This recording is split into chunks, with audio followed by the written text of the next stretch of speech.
माननीय सदस्यहरू, अब माननीय गृहमन्त्री श्री बालकृष्ण खाँडलाई छलफलमा उठेका प्रश्नहरूको जवाफ दिन अनुमति दिन्छु।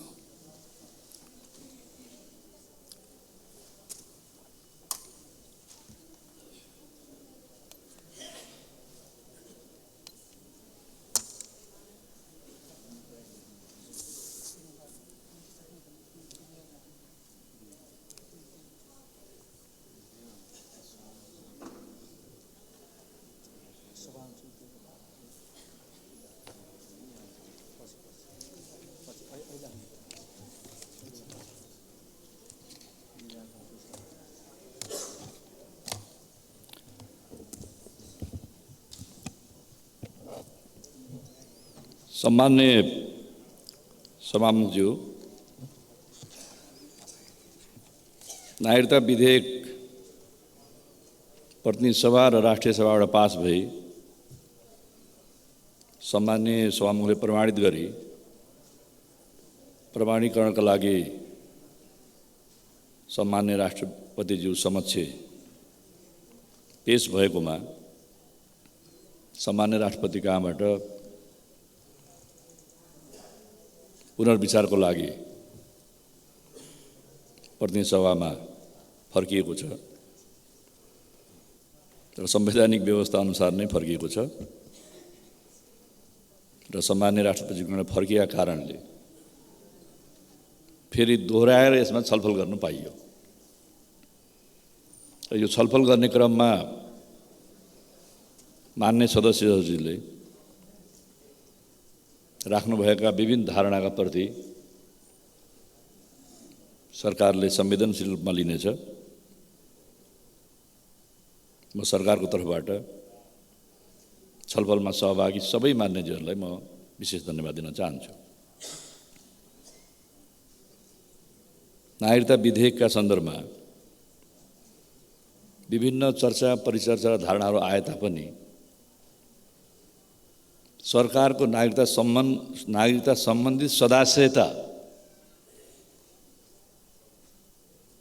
नेपाली नागरिकका नागरिकता बाहक आमा र बुवा, आमा र बा जसका सन्ततिहरूले लामो समयदेखि नागरिकता प्राप्त गर्नुभएको छैन, नेपाली नागरिक नै अनागरिकको अवस्थामा जीवन निर्वाह गर्नु परेको छ,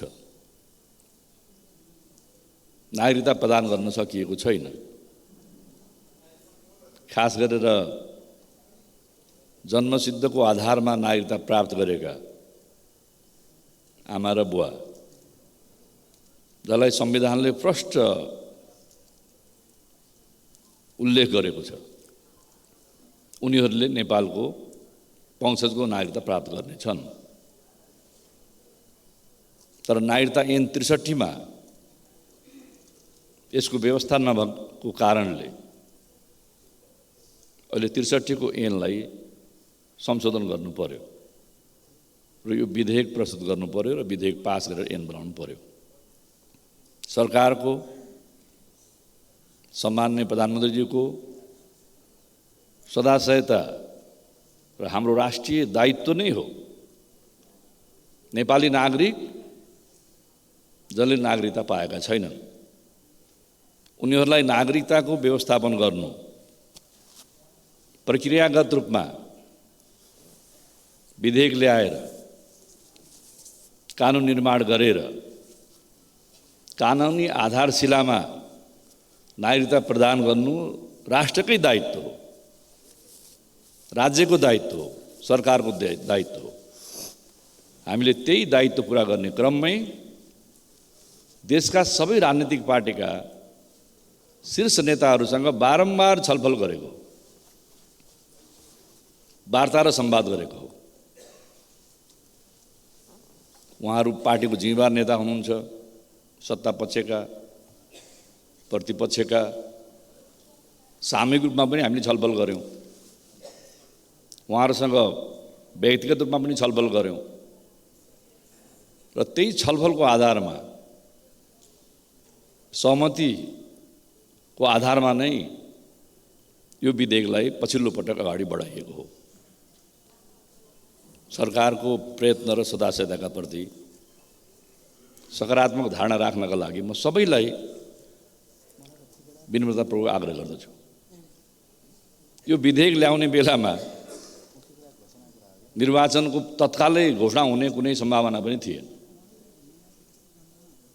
निर्वाचन आयो, निर्वाचनलाई प्रभावित गर्न यो विधेयक अगाडि बढायो भनेर त्यस्तो कुरा मनमा नराखिदिनु होला, त्यो पनि म आग्रह गर्न चाहन्छु।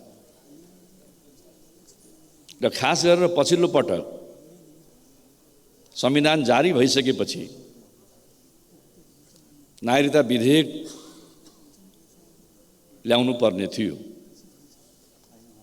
र 2075 सालमा नागरिकता विधेयक आयो र त्यो विधेयक राज्य व्यवस्था तथा सुशासन समितिमा 22 महिनासम्म छलफल भयो र नागरिकता विहीन नेपाली युवाहरू युवतीहरू त्यो समितिमा आज सहमति जुट्ला पास होला, आज सहमति जुट्ला पास होला भनेर उहाँहरू पर्खिँदा 22 महिना पर्खिनु पर्यो। तथापि योभन्दा अघिल्लो पटक पनि मैले धन्यवाद दिएको थिएँ। समितिको माननीय सभापतिजीले जुन प्रयत्न गर्नुभयो सहमतिका लागि, जुन धैर्यता देखाउनु भयो त्यसको लागि उहाँलाई पनि धन्यवाद।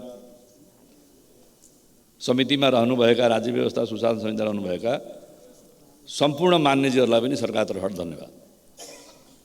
र संशोधन प्रस्ताव दर्ता गरेर छलफलमा भाग लिने अन्य मान्यजीहरूलाई पनि सरकारतर्फबाट धन्यवाद।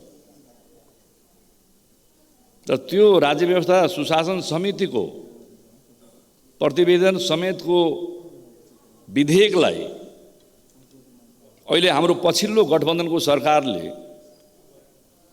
सहमति जुटाउने प्रयत्न गरेको हो, तर त्यसमा सहमति जुट्न सक्ने आधारहरू देखिएन, जसका कारणले सहमति जुटाउने भन्दाखेरि समय व्यतीत हुँदै जाने क्रममा विधेयक पास गर्न नसकिने अवस्थालाई ध्यानमा राखेर विश्लेषण गरेर त्यो विधेयकलाई औपचारिक रूपमा हामीले नेपाल सरकार मन्त्री परिषदले फिर्ता लिएको हो। तर फिर्ता लिएर यसै प्रतिनिधि सभामा यो प्रतिनिधि सभा उत्पत्ति भएको कारणले यहाँ हामीले छलफल गऱ्यौँ र प्रतिनिधि सभाले पनि सरकारले फिर्ता लिएको निर्णयलाई अनुमोदन गरेर स्वीकृति तपाईँहरूले दिनुभएको हो। म राज्य व्यवस्था सुशासन समितिले प्रस्तुत गरेको प्रतिवेदन र विधेयकलाई फिर्ता लिने क्रममा यस सदनमा बसेर सहभागी हुने सम्पूर्ण मान्यहरूलाई पनि म धन्यवाद दिन चाहन्छु। तर हामीले यसलाई औपचारिक रूपमा फिर्ता लियौँ, संसदीय अभ्यास र कानुन रूपमा फिर्ता लियौँ। सम्मान्य सभामुखज्यू, म कसैलाई आरोपित गर्न चाहन्न, तर इतिहासको तथ्य राख्ने क्रममा मैले बोलेका कुराबाट कुनै साथीहरू पनि कृपा गरेर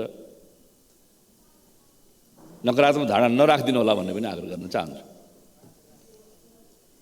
तत्कालीन सरकारले नै यो विधेयक अगाडि बढाएको थियो।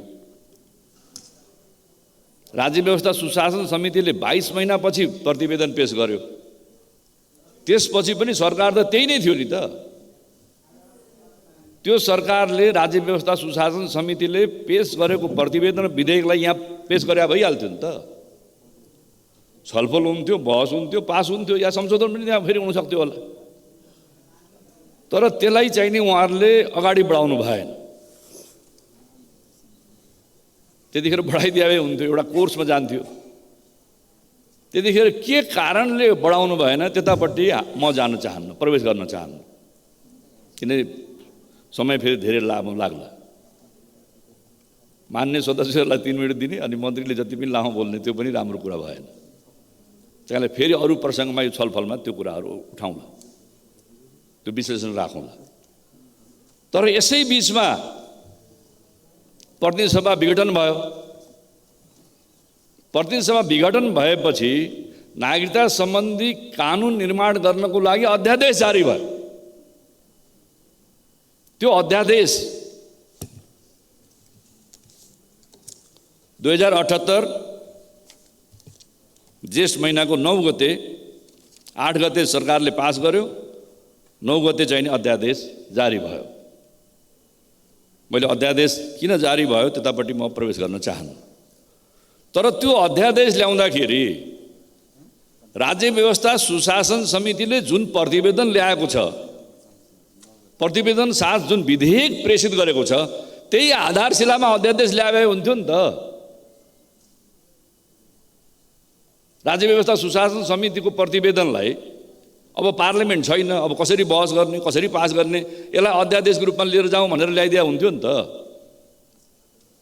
तर अध्यादेश ल्याउने बेलामा 75 सालको जुन विधेयक थियो त्यो विधेयकलाई टेकेर ल्याउनु भयो, राज्य व्यवस्था समितिको प्रतिवेदनलाई चाहिँ इग्नोर गर्नु। त्यो जवाबदेहिता तत्कालीन सरकारको थिएन, तत्कालीन सरकारको थियो नि त।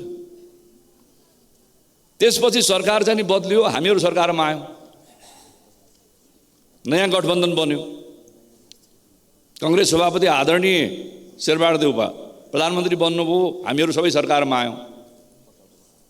सरकारमा आइसकेपछि यो विधेयकलाई सदनमा ल्याएर सहजतापूर्वक छलफल गर्ने वातावरण बन्दै बनेन। हामी चाहन्थ्यौँ सदनमा छलफल होस्, बहस होस्, विचार आओस्, मतहरू आउन्, मतान्तरहरू होस्, त्यसमा सहमति गर्न सकियोस् भन्ने हाम्रो चाहना थियो। तर साथीहरू चाहिँ यहाँ उभिएर बस्नुहुन्थ्यो, त्यसले गर्दाखेरि छलफल गर्न सकिएन। म प्रमुख प्रतिपक्षलाई धन्यवाद दिन चाहन्छु।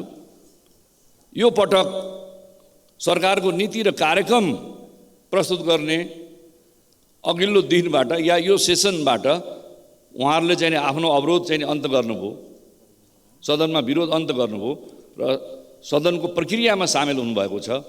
सदनमा धेरै कुराहरू खुलेर छलफल गर्न पाइएको छ।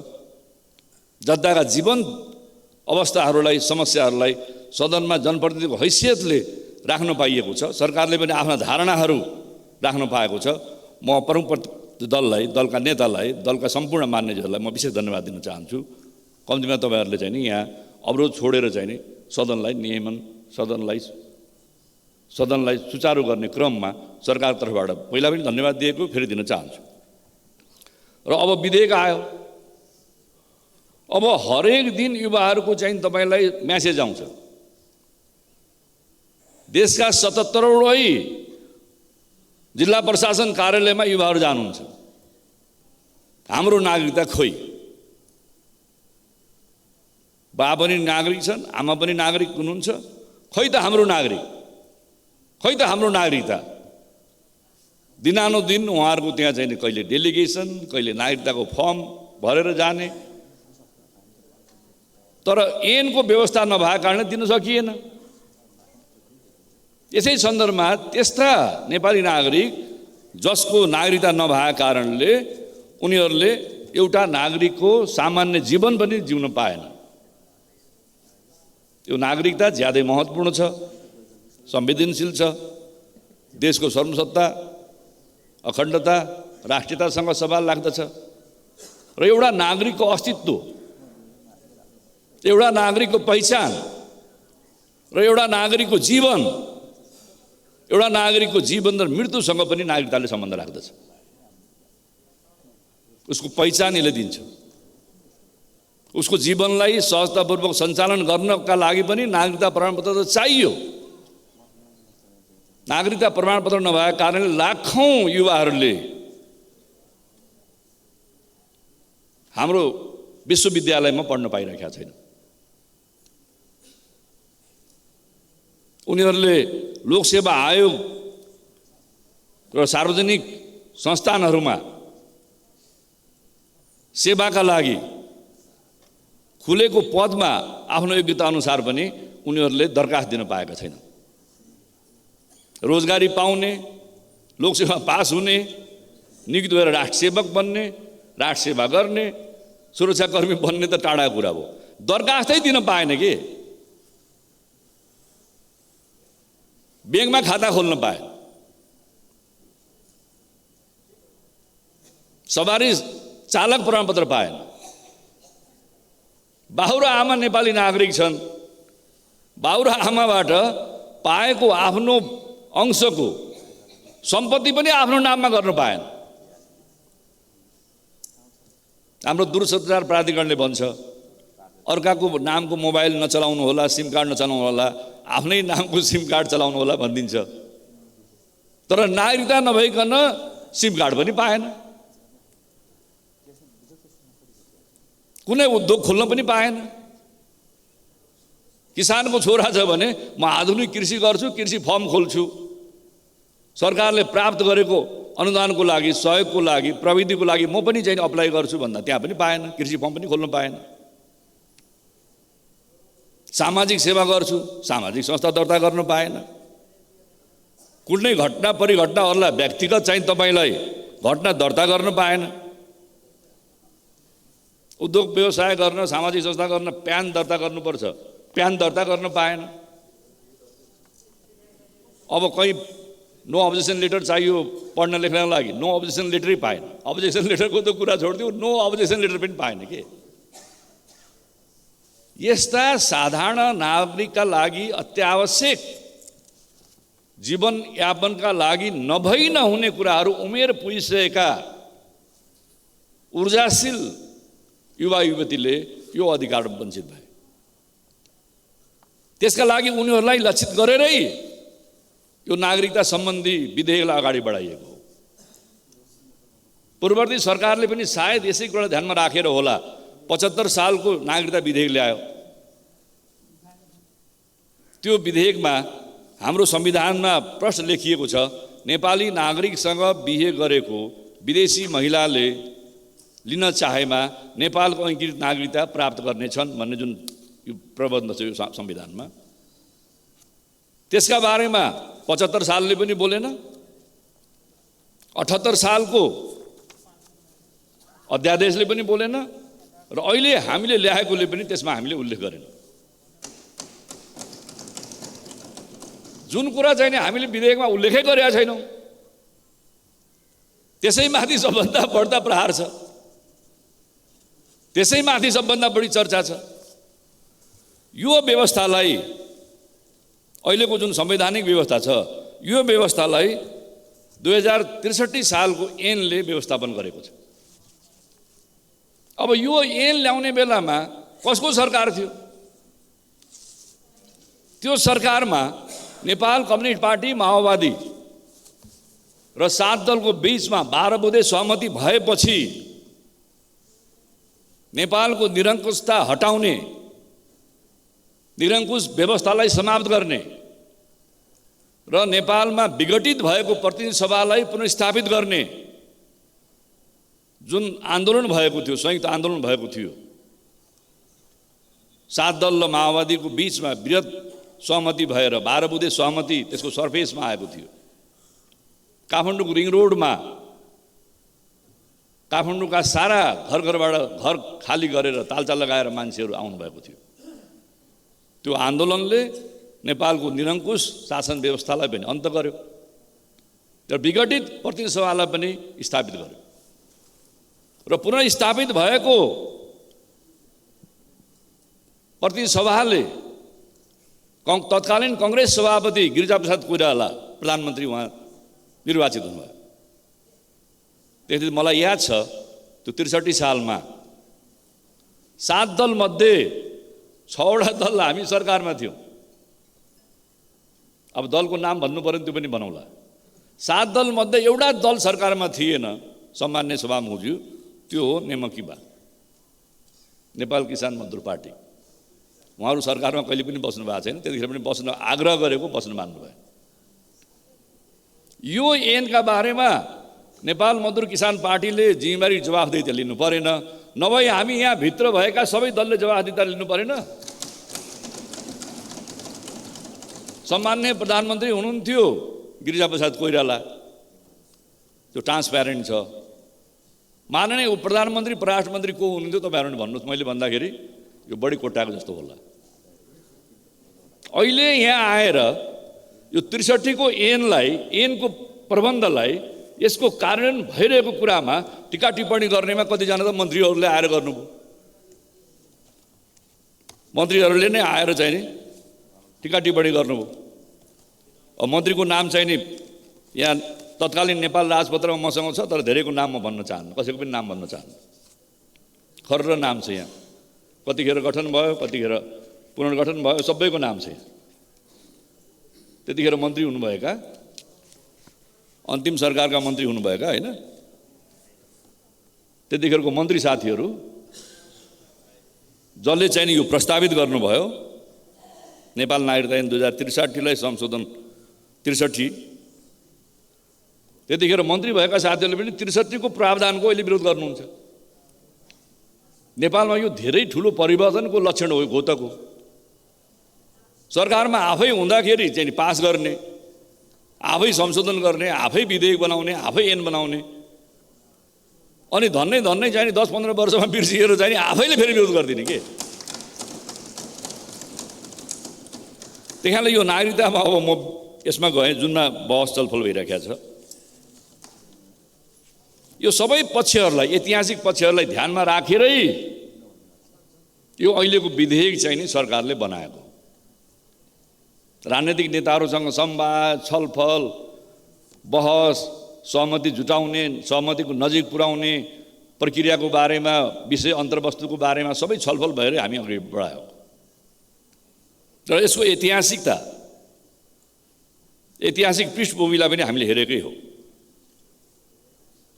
नेपाल नागरिकता ऐन 2063 संशोधन गर्न गरेको विधेयकको मस्यौदा तर्जुमा गर्दाखेरि हामीसँग समय कम भए पनि नेपालको वैधानिक कानुन 2004, नेपालको संविधान 2019, नेपाल अधिराज्यको संविधान 2047, नेपालको अन्तरिम संविधान 2063 तथा 2072 सालमा जारी भएको नेपालको संविधान सभाबाट जारी भएको संविधान, यी सबै कुराहरूलाई अध्ययन गरेरै यो विधेयक ल्याइएको छ। म सम्मान्य सभामुखज्यूलाई आग्रह गर्न चाहन्छु, यो अध्ययन गरेर ल्याएको। नेपालको वैधानिक कानुन 2004 मा वैवाहिक नागरिकता सम्बन्धमा कुनै उल्लेख गरिएको छैन। यसमा 2004 मा उल्लेख गरिएको थिएन र सम्मत 2009 सालमा जारी भएको नेपाल नागरिकता ऐनमा 9 सालमै बनेको छ।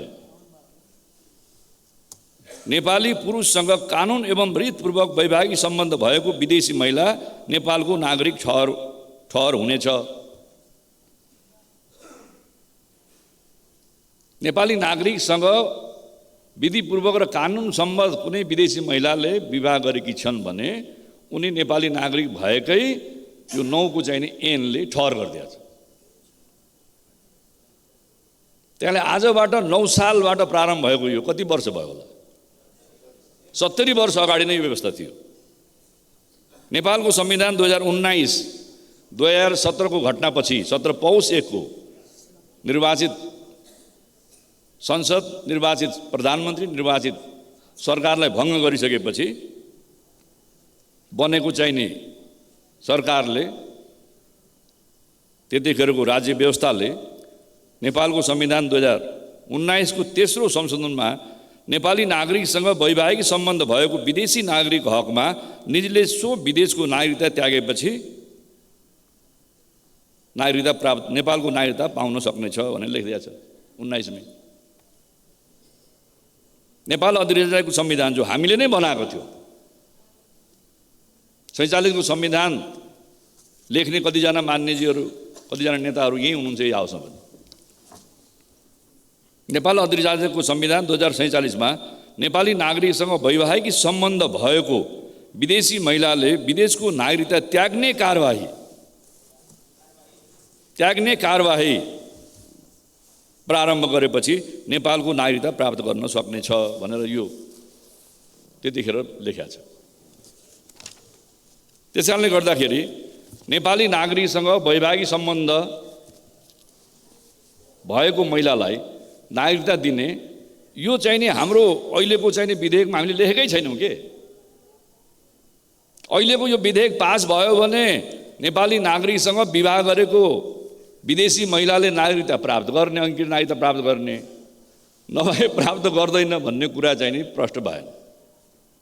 यदि मानौँ अहिले यो प्रतिनिधि सभाले, भोलि राष्ट्रिय सभाले यो विधेयक पास गरेन,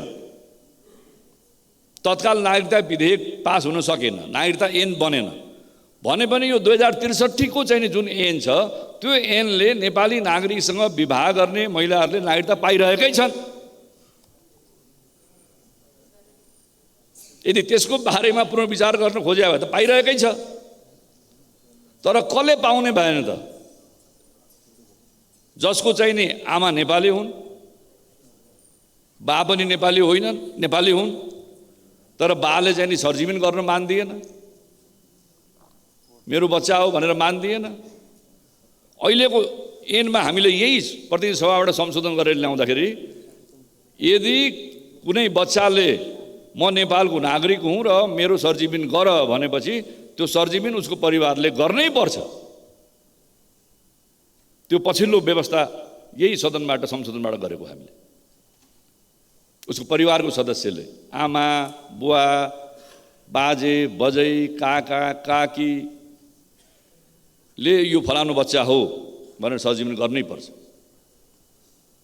कुनै नेपालमा भेटिएको नाबालक जसको चाहिँ नि बाउ पत्ता लागेन तर उसलाई बाल मन्दिरले हुर्काइरहेको छ, आश्रमले हुर्काइराखेको छ, बाल आश्रमले या कुनै संरक्षकले एडप्ट गरेर लिएको छ भने उहाँहरूले सिफारिस गरेपछि स्थानीय पालिकाका ओडा कार्यालयले ओडाले सिफारिस गरेपछि उसले नागरिकता प्राप्त गर्दछ। त्यो पनि स्पष्ट व्यवस्था यो गरिएको छ। त्यस्तै नेपाली आमा नेपाली बुवा उनका सन्तान जसले लाखौंको संख्यामा नागरिकता पाएन, यो विधेयक पास भयो भने उहाँहरूले नागरिकता पाउनुहुनेछ। कुनै नेपाली नागरिक महिलाले कुनै बच्चाको बारेमा यसको पिताजीको चाहिँ नि म जानकारी गराउन चाहदिन, असमर्थ छु भनेर उहाँले भर्ने फर्ममा कागजातमा उहाँले त्यो कुरा उल्लेख गरेर सो घोषणा गर्नुभयो भने त्यो पनि नेपालको वंशजको आधारमै नागरिकता प्राप्त गर्दछ। यो सो घोषणालाई म सम्पूर्ण सम्मान्य सभामुख मार्फत सबै दिदीबहिनीलाई म आग्रह गर्न चाहन्छु, यसले महिलाको स्वाइनमाथि कुनै आँच नआओस्, त्यो बालकको मनोवृत्तिमा पनि त्यस्तो खालको कुनै चाहिँ त्यस्तो नकारात्मक प्रभाव नबसोस्। त्यसका लागि सरकारी दस्तावेजमा त्यो कुरा उल्लेख गरिनेछ तर त्यसको गोपनीयता पनि राखिनेछ, तर प्रदान गरिने प्रमाणपत्रमा त्यो कुरा हामी उल्लेख गर्दैनौँ। त्यो नियमावलीमा त्यो व्यवस्थापन गरिनेछ, उसले भर्ने फर्ममा त्यो कुरा भर्नु पर्यो, नभए यसै माध्यमबाट चाहिँ नि ठुलो सङ्ख्यामा नागरिकता माथि दबाब नआओस् भन्ने हामी सबैको सत्प्रयास र चाहना हो। यो सदाशयलाई अन्यथा नलिदिनुहोस्, तर कानुनी दस्तावेजमा त्यो रहनेछ, अफिसको रेकर्ड फाइलमा त्यो रहनेछ, तर सम्बन्धित नागरिकता प्राप्त गर्ने युवा युवतीले त्यो चाहिँ नि उसले आफ्नो नागरिकताको प्रमाणपत्रमा त्यो कुरा उल्लेख गरेर हुने छैन। किन आमाको पनि त्यहाँ स्वाभिमान कुरा भयो, बच्चाको पनि तपाईँलाई स्वाभिमान र उसको पनि चाहिँ अधिकार कुरा भयो। यो व्यवस्थापन अहिले गरिएको छ। त्यसकारणले सम्मान्य सभामुखज्यू, अब कतिपय महत्त्वपूर्ण कुराहरू छन्, ती महत्त्वपूर्ण कुराहरूलाई मान्यजीहरूले भने जस्तै कतिपय सन्दर्भमा संविधानै बदल्नुपर्ने छ। नागरिकताकै सवालमा पनि संविधानले एउटा मात्रै म सुनाउन चाहन्छु,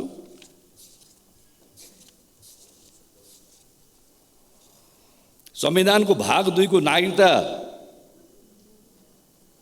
खण्डमा कुनै पनि नेपाली नागरिकलाई नागरिकता प्राप्त गर्ने हकबाट वञ्चित गरिने छैन भनेर चाहिँ नि हामीले प्रष्ट चाहिँ नि कमिटमेन्ट गरेका छौँ। तर यसैमा तल आएर धारा 11 को 6 मा नेपाली नागरिकसँग वैवाहिक सम्बन्ध कायम गरेकी विदेशी महिलाले चाहेमा सङ्घीय कानुन बमोजिम नेपालको अंकित नागरिकता लिन सक्नेछ भनेको छ। यसै प्रबन्धले पनि केही असमानता भयो कि भन्ने चाहिने विचारहरू उठ्यो। त्यो विचारलाई हामीले संवेदनशील रूपमा लिउँ, सम्मान गरौँ भन्ने म आग्रह गर्न चाहन्छु। तर त्यसका लागि संविधानमा जे व्यवस्था छ त्यो व्यवस्था अनुसारै चाहिने विधेयक आउने हो, त्यो व्यवस्था अनुसार नै ऐन बन्ने हो।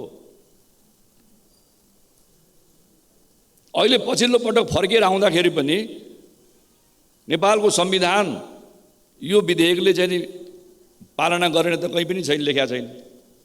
विभिन्न बुँदाहरूमा विभिन्न विचारहरू आएको छ, त्यसको पनि म सम्मान गर्न चाहन्छु।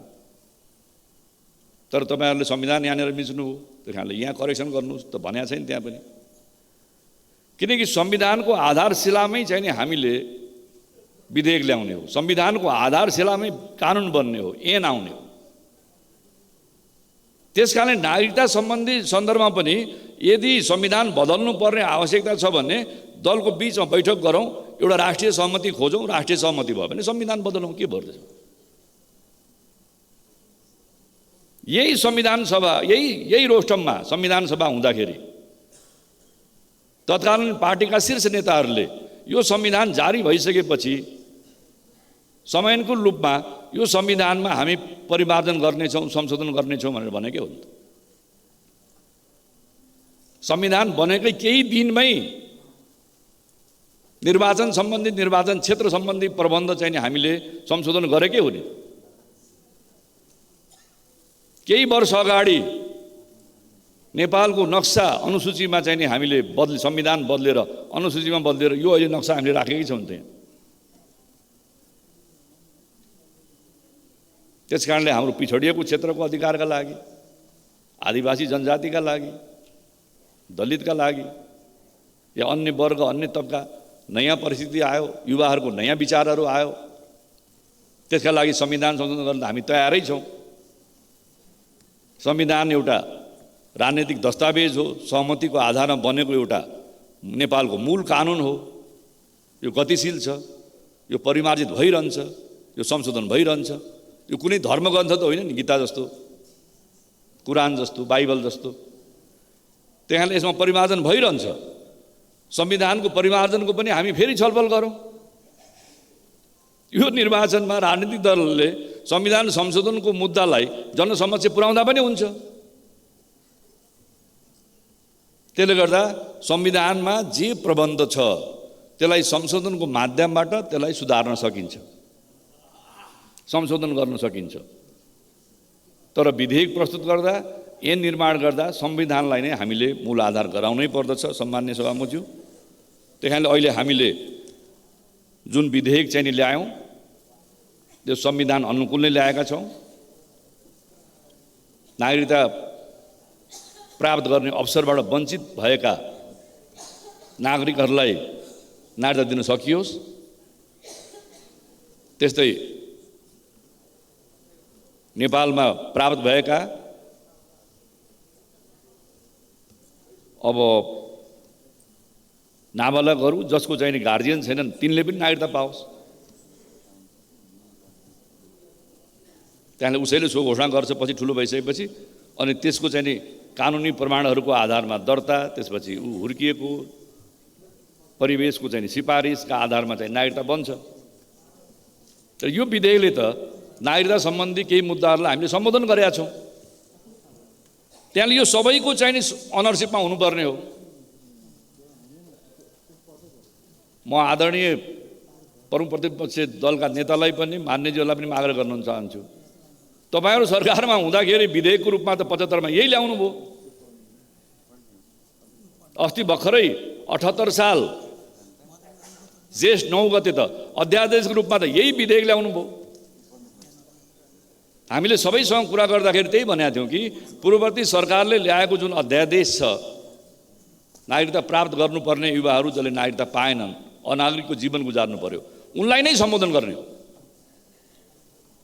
त्यसले यही विषयमा नै हामी केन्द्रित भएर यसैको आधारमा मात्रै हामीले यो विधेयक ल्याउँछौँ भनेर भनेकै हो।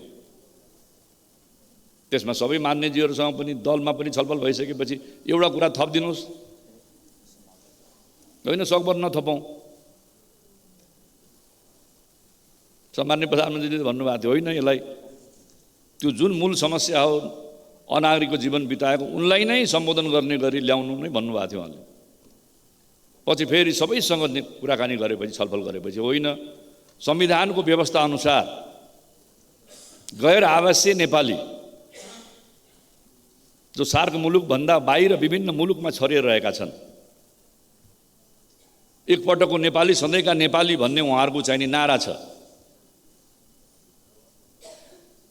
यदि उहाँहरू पहिला नेपाली नागरिक हुनुहुन्थ्यो त्यो परित्याग गर्नुभयो या उहाँको बुवा आमा नेपाली नागरिक हुनुहुन्थ्यो या बाजे बजे नेपाली नागरिक हुनुहुन्थ्यो भने यदि उहाँहरूले गैर आवासीय नेपाली नागरिकता आर्थिक अधिकार सामाजिक अधिकार सांस्कृतिक अधिकार युक्त नेपाली नागरिकता लिन चाहनुहुन्छ भने त्यो नेपाली नागरिकता प्रदान गर्ने त्यो पनि त्यसलाई नियमन गर्न सजिलो होस् भनेर नेपाल सरकार गृह मन्त्रालयबाट त्यो नागरिकता प्रदान गरिनेछ भनेर चाहिँ त्यो विधेयकमा हामीले लेखेका थियौँ। पछि प्रतिनिधि सभा छलफल भएपछि होइन सिडियो के अरे यो गृह मन्त्रालयमा कति लाइन लगाउने कति भिड गर्ने आफू आफ्नो गाउँ ठाउँ बेसी त्यहाँ पनि त पुग्नु पर्यो नि त। हिमाल पहाड तराई सबैतिर पुग्नु पर्यो। त्यसले गर्दाखेरि जुन जिल्लामा उसले नागरिकता लिन चाहन्छ त्यही जिल्लामा गएर नागरिकता लिनुपर्छ भनेपछि त्यो संशोधनलाई मैले स्वीकार गरेर अहिले त्यही नै प्रबन्ध गरिएको छ।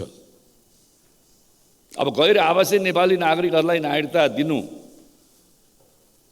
सामाजिक सांस्कृतिक र आर्थिक अधिकार सम्मत नागरिकता दिनु यो त सबैको लागि स्वागतयोग्य नै होला। यो त सकारात्मक पक्ष नै होला किन एकपटकका नेपाली संसारमा जहाँसुकै रहे तापनि नेपालसँग जोडिरहनुहोस् भावनात्मक रूपमा पनि क्रियात्मक रूपमा पनि नेपालसँग जोडिरहनुहोस्।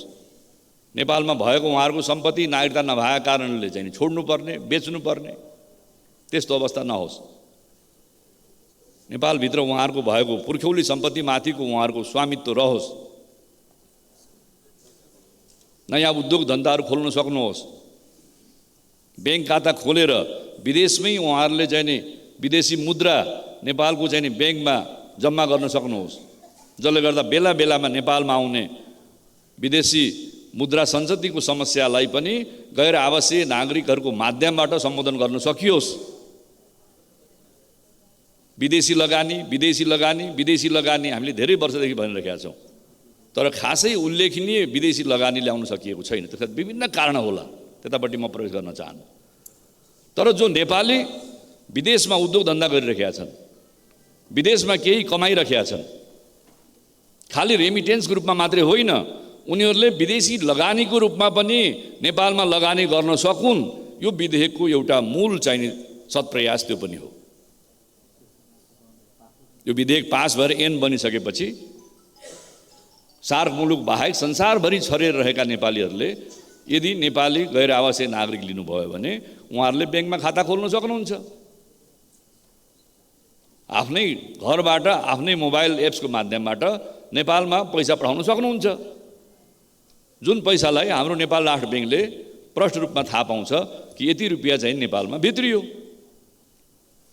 उहाँहरूले पर्यटन क्षेत्र लगायत शैक्षिक स्वास्थ्य लगायत कृषिको आधुनिकीकरण लगायत विभिन्न क्षेत्रमा भौतिक विकासमा पनि लगानी गर्न सक्नुहुन्छ। यो त सरकारको सत्प्रयासै हो।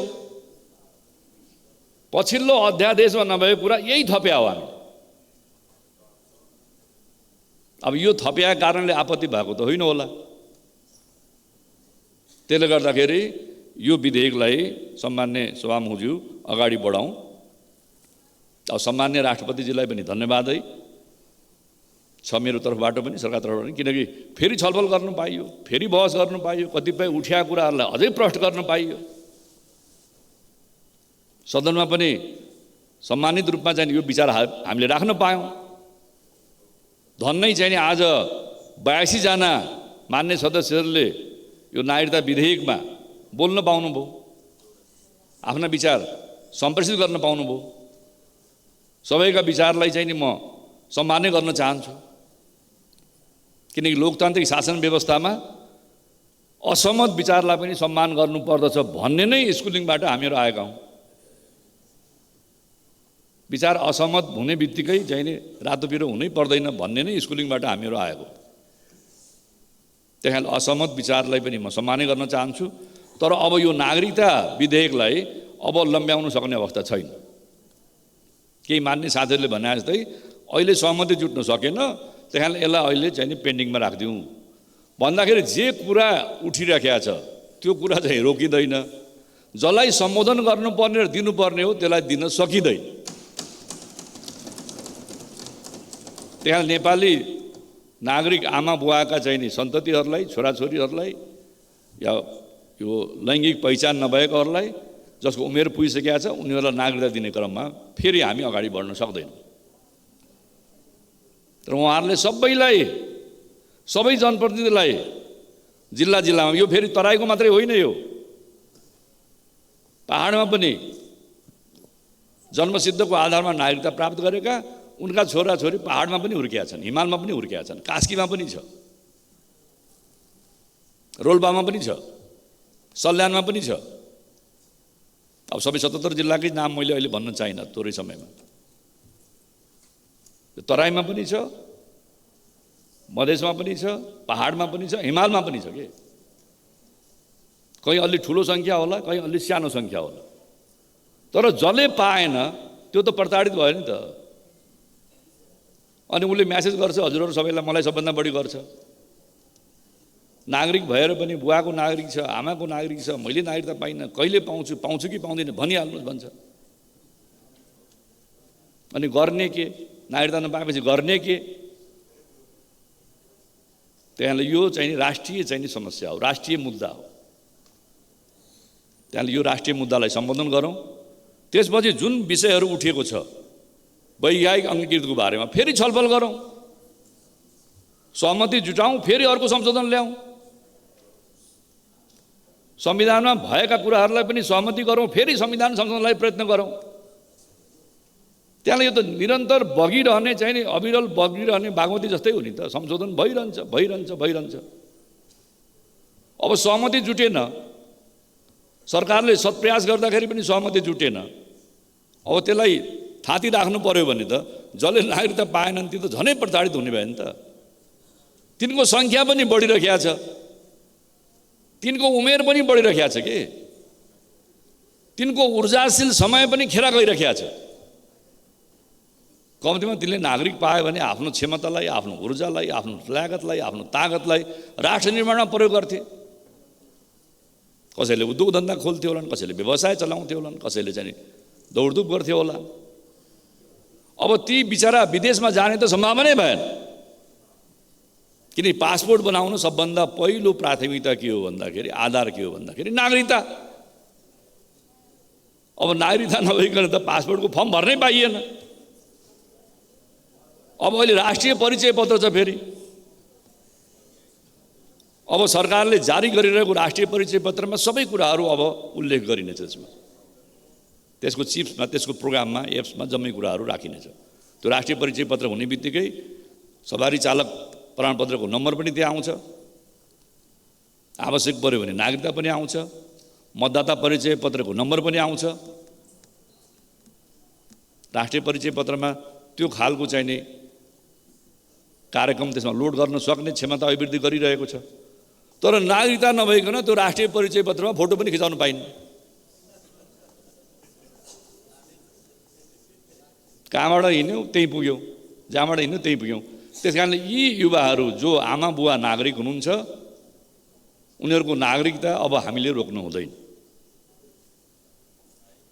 मुलुकको विकासका लागि पनि, मुलुकको शान्तिका लागि पनि, उनीहरूको क्षमताका लागि पनि, उनीहरूको पहिचान र उनीहरूको जीवनका लागि पनि हाम्रो लागि यो नागरिकता विधेयक पास गर्ने, ऐन बनाउने एउटा राष्ट्रिय दायित्व र अभिभारा हो।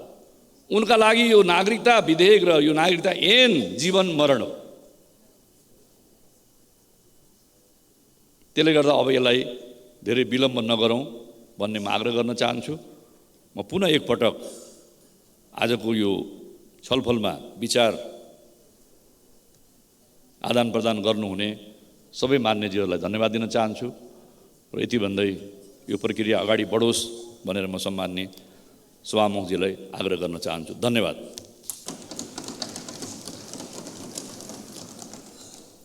अब